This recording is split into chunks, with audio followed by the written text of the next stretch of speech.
అందరికీ షాలోమ్. ఈరోజు చదవవలసిన దేవుని వాక్యము యెహెజ్కేలు 8వ అధ్యాయం నుండి 11వ అధ్యాయం వరకు. ఇందులో నుండి కొన్ని ప్రశ్నలు. మొదటి ప్రశ్న, తీగె ముక్కునకు పెట్టుచు మరీ ఎక్కువగా వారు ఏమి పుట్టించుదురు?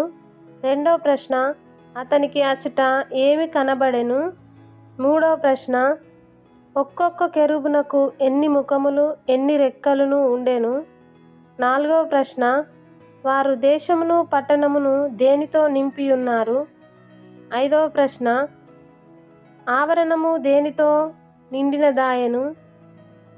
ఆరవ ప్రశ్న, దేవుడు ప్రత్యక్షపరిచిన వాటినన్నింటినీ అతడు ఎవరికి తెలియజేసెను?